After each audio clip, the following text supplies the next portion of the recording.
What happens when a nation's most powerful man chooses to walk the dusty streets, not in a motorcade, but in silence? What if a president sat at your dinner table, not with cameras, not with speeches, but with a question? Tell me your story. This isn't a headline. It's not fiction. It's the true story of Captain Ibrahim Traoré, the transitional president of Burkina Faso, who stepped out of his palace one scorching afternoon and into the life of a woman forgotten by the system. What followed wasn't just a walk, it was a transformation, a journey through poverty, dignity, and unexpected love that would challenge everything he thought leadership meant. If you've ever wondered what real leadership looks like, if you've ever believed that empathy can change the world, then don't scroll away, because this is the story of what happens when a leader stops talking and starts listening. Welcome to the Undercover President. The Sahel sun was merciless that afternoon, pouring golden fire over the dusty streets of Ouagadougou. The air shimmered with heat, and the city buzzed with the rhythm of survival. In the heart of this West African capital, where protocol rules and security is tight, a quiet but unusual decision was being made within the presidential palace. Captain Ibrahim Traoré, the transitional president of Burkina Faso, had just finished a day heavy with meetings, briefings, and political negotiations. Yet, as his aides prepared for the evening's formalities, Traoré stood by a window looking out, not at the city skyline but beyond it. He wasn't thinking of another report or military strategy. Instead, he craved something far rarer for a man in his position: anonymity. Without a formal escort or a crowd of advisors, Traoré asked his bodyguards for a favor. "No suits, no sirens, no attention tonight," he said quietly. After a moment's hesitation, they nodded. The president wanted to experience a sliver of normal life, and they would let him. He slipped into a loose shirt and quietly exited the gates of Kosiam Palace, not toward a five-star establishment or diplomatic dinner, but to a humble neighborhood restaurant in Depoya, one known for its local food and unfiltered character. A place where ministers, street vendors, and taxi drivers might sit under the same roof, sharing bowls of tea and laughter thick with pepper sauce and hope. At a back corner of the restaurant, away from curious eyes, Traoré ordered his favorite, tou with okra sauce. It was simple, hearty, real, just like the people he served.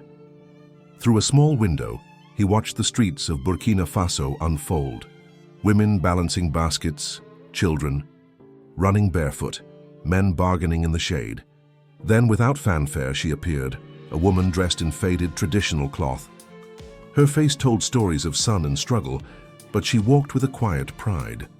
And in that fleeting moment, something shifted. This wasn't just another evening. For Ibrahim Traoré, it was the beginning of a story that would reshape not only his presidency, but his soul. She didn't notice him at first. Her eyes were fixed on the ground, her pace slow but steady as if every step cost her something. The restaurant owner looked up and gave a subtle nod, the kind exchanged between people who've met under hard circumstances many times before. "Excuse me, sir," she said softly, almost apologetically, approaching the counter. "The leftovers, please, for my children." Her voice was calm, but there was a strain underneath, like someone used to hiding their desperation behind dignity. The owner, without asking questions, began placing food into a thin plastic bag. This wasn't the first time. It likely wouldn't be the last. From his corner table, Ibrahim Traoré had paused mid-bite. His fork lowered slowly. He had heard every word. And suddenly the noise of the restaurant, the weight of the day, even the taste of the food, everything faded. All he could see was her, a mother asking for scraps to feed her children. He felt something stir inside him. Not pity, not even sympathy, something deeper, recognition. This was who he fought for. This was the Burkina Faso he swore to serve. "What's your name?" he asked, his voice cutting gently through the quiet hum of the room. Every head turned. The woman froze, her eyes slowly lifting toward the voice that now seemed familiar. When she recognized who had spoken, her lips parted in shock. I'm Ajara Konaté, sir," she replied, her voice trembling. "Please," he said, gesturing to the chair across from him. "Sit with me, Madame Konaté. Share my meal. There's more than enough." The room fell silent. Even the ceiling fan seemed to hesitate. Ajara hesitated too, unsure whether this was kindness or some strange test. "I can't, sir. My children are waiting for me." "Then let me walk you home," Ibrahim said, his tone warm but firm. "If you'll allow me. I want to understand your life." And with those words, simple, unguarded, impossible, an unspoken line between power and poverty dissolved. The president of Burkina Faso stood to follow a woman with nothing but a bag of leftovers and a heart full of quiet strength. The sun was beginning its slow descent, casting long shadows across the streets, as the president of Burkina Faso and a woman few had ever noticed walked side by side. Behind them, a small group of stunned bodyguards kept their distance, unsure of what to make of this unprecedented moment. "Do you live far, Madame Konaté?" Ibrahim asked gently. "In Nongamassum, sir," she replied, clutching the plastic bag tightly. "It's on the edge of the city, not very developed." He nodded, his eyes scanning the horizon ahead. He had read reports, heard speeches, approved aid plans, but nothing prepared him for this first-hand look. Dust rose with every step. The wide roads narrowed, pavement gave way to hard-packed dirt, and the air thickened with the scent of cooking fires and city fatigue. "Tell me about your day," he said simply. Ajara's voice was quiet at first, as if unsure her life was worth telling. But as they walked, the words came easier. She rose at 4 a.m. each morning to cook breakfast for her 5 children. Then she cleaned houses, 3 different ones each day. School fees were always looming. She had missed meals herself so her kids could eat. "My husband was a cotton farmer," she said. "He died 2 years ago. We couldn't get him to the hospital in time, it was too far. And we had no money for medicine." Ibrahim didn't interrupt. He just listened. The deeper they moved into Nongamassum, the more the city's gloss disappeared. Small, uneven homes lined the road. Barefoot children played soccer with a ball made of plastic bags tied together. But when they saw the strange group approaching, a woman with a plastic bag, a man in plain clothes who looked familiar, and men who clearly weren't locals, they paused. "Mama!" a young boy shouted, breaking into a grin. "Mama, you're home." "Ismail," Ajara called, her voice softening instantly. "Go tell your brothers and sisters. We have a guest." And as he ran off, barefoot and beaming, Ibrahim noticed the pride in her voice when she said his name. It wasn't just a home they were approaching. It was a world he had never truly seen. Ajara's home was nestled behind a low cement wall, the kind meant more for marking space than for security. The yard was swept clean, every trace of dust and leaves brushed away with care. It wasn't the kind of place that showed up in government housing reports, but it was clearly loved. 4 children stood in a neat row, eyes wide with curiosity and uncertainty. They weren't used to visitors, especially not ones who walked beside their mother with such quiet respect. Ajara raised her chin slightly, her voice composed. "Welcome to our home, sir." Ibrahim stepped inside and paused. The house was small, 2 rooms, no more. The floors were bare, and the walls showed signs of age and weather. But the orderliness struck him. Books were carefully arranged on a makeshift shelf. Certificates of school achievement were tacked proudly to the wall. A framed photo of a man, her late husband, stood in silent honor near a window. It was not a place of wealth, but it radiated something money couldn't buy: care, purpose, and love. "We don't have much to offer," Ajara said, her voice humble. "You're offering me something very few people do," Ibrahim replied, swallowing the lump in his throat. "The truth, and that's more valuable than anything." She nodded silently and guided him to a plastic chair brought over by a neighbor. He sat quietly taking in the space while the children peeked from behind a curtain, half hiding, half curious. Slowly their shyness faded. One of the younger girls offered a smile. The oldest, Ismail, stood protectively near his mother. "He's top of his class," Ajara said softly. "Wants to be a doctor." "That's possible," Ibrahim said, looking at the boy. "If he keeps working hard." She nodded again but didn't speak. Her eyes said more than words could. There was pride in them, yes, but also fear. The kind that wonders whether hard work is enough in a system that too often forgets children like hers.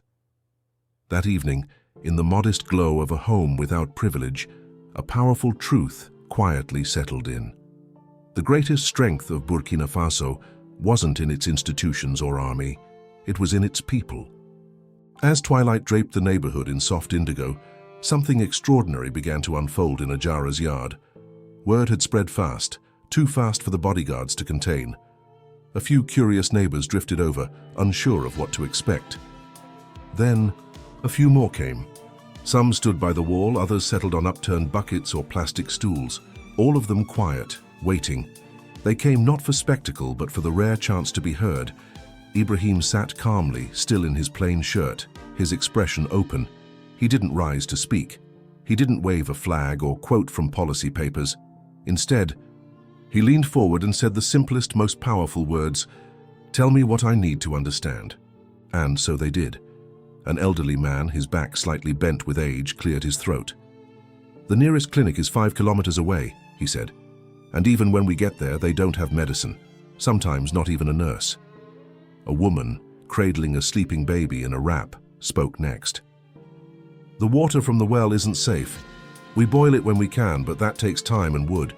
Drinking water takes a big part of what we earn." Another man, young and grease-streaked from motorcycle repairs, added, "We lose electricity for days. It kills business. How can we grow if we're in the dark?" Ibrahim listened, truly listened. He scribbled notes in a small notebook. He didn't deflect or offer empty words. This was not about being presidential. This was about being present. Ajara brought out some tea, brewed with the leftover water from the restaurant. Her children, now relaxed, sat close to her. Ismail, still full of questions, finally summoned the courage to speak. "Sir," he asked quietly, "do you think we'll ever be free? Free from the jihadists?" Silence fell like a soft curtain. Ibrahim looked at the boy with steady eyes. "That's what I fight for every day, Ismail," he said. "But we won't win just with weapons. We need schools, jobs, justice, a country where people live with dignity, because that's how we fight hopelessness." And in that moment, under flickering lamplight and quiet stars, hope didn't feel like an idea. It felt like something real. By the time Ibrahim left Ajara's home, the sky had surrendered fully to night. The stars blinked faintly above Nongermassum, but in his mind, the images were blazing. Faces, voices, stories that refused to fade. The ride back to the presidential palace was quiet. The car glided through the sleeping city, but Ibrahim remained wide awake. His security team, while relieved to have him back safely, didn't speak. They could sense something had shifted. As the vehicle pulled into Kosiam's gates, his chief of staff, Musa Dio, was already waiting. "Sir," he said with a tense breath, "we were extremely concerned. A visit like that, without planning, it's dangerous."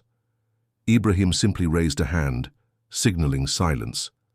"The bigger danger," he said calmly, "is leading a country you don't truly know." He walked straight into the meeting room and called his advisors. Yes, even at this late hour. Sleep could wait.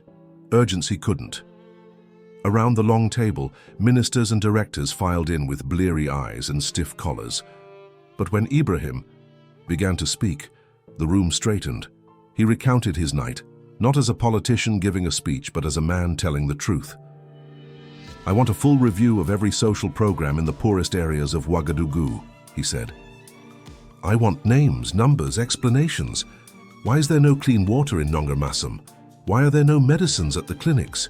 Why do students drop out for lack of a few thousand CFA?" The Minister of Social Affairs jotted notes furiously. The Minister of Finance raised a hand. "Sir, the war is eating most of our resources. We are stretched thin." "I know the numbers," Ibrahim replied, "but tonight I saw the cost, the human cost of those numbers, and we cannot win this war if we allow despair to take root in our own towns." He didn't speak of vague reforms. He demanded a real, urgent plan, one that began with dignity, not bureaucracy. By the time the meeting ended, the sky had begun to pale. But something new had begun too. A presidency grounded not in distance, but in direct experience. 3 months had passed since that quiet evening in Ajara's modest yard, but the echoes of that night had not faded. They had become action. And for the first time in years, the people of Nongermassum began to notice something strange, something hopeful change. It started with water. One morning, children gathered around a brand new water station where clean, drinkable water flowed from sturdy taps. No more boiling, no more long walks with jerry cans. Just water, simple, pure, life-giving. Mothers who used to ration each cup now filled pots with confidence. Then came the clinic. No longer silent and empty, the small health center down the road now buzzed with energy. Shelves were stocked with essential medicines. A nurse was on duty every day, and soon a second would arrive.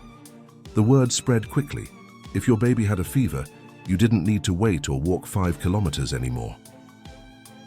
Education followed. A modest office opened in the district, a satellite of the National School Scholarship Program. Inside, staff guided. Parents step by step on how to access funds, fill out forms and keep their children in school. For once, school wasn't a dream balanced on survival. It was becoming a right. And then, the most symbolic change of all. A small, white-painted building with 2 rooms, a sign out front in bold letters. The Ajara Konaté Community Center, named in honor of Ajara's late husband. Inside were shelves of books, 2 donated computers, a bulletin board for local job listings, and a schedule of evening literacy classes. It was more than a building. It was a promise. On the day of its opening, Ibrahim returned, not with cameras or ministers, but with quiet respect. Ajara stood beside him, no longer the woman asking for scraps. She was now the district's school meal coordinator, ensuring every child got at least 1 good meal a day.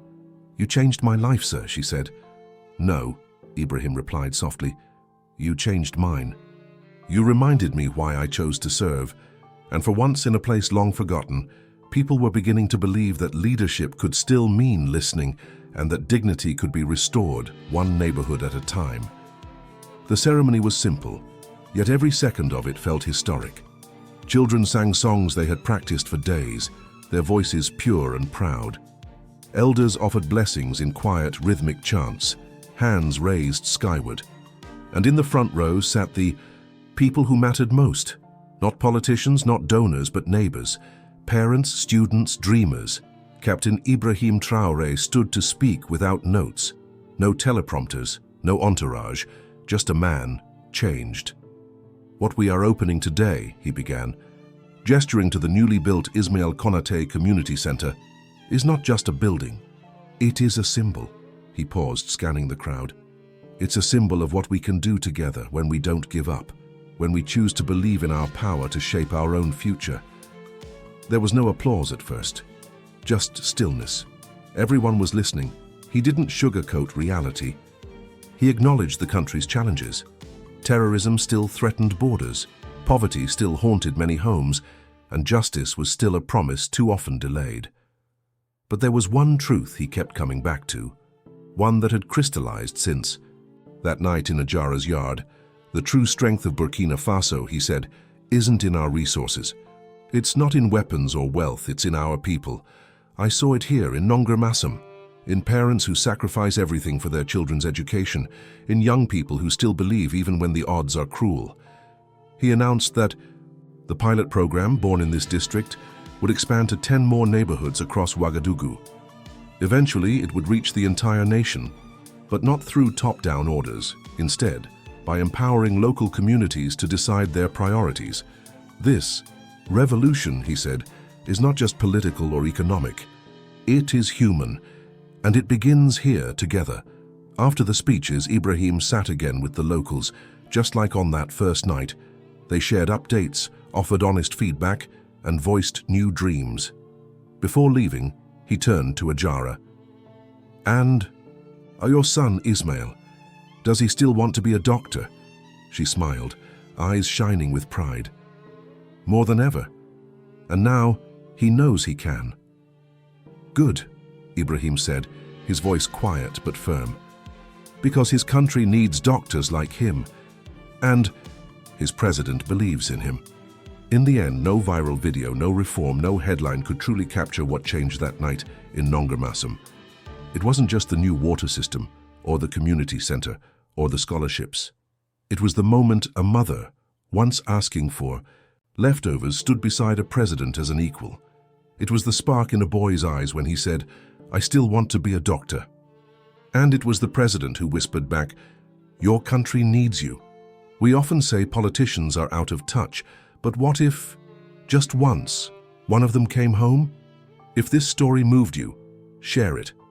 Not for the views, but because the world needs reminders that dignity can rise from the dust, that love can be quiet but revolutionary, and that the greatest revolutions start not with anger, but with listening. Let this story echo. Let it matter. Because somewhere tonight, another Ajara is waiting, and maybe, just maybe, someone will hear her.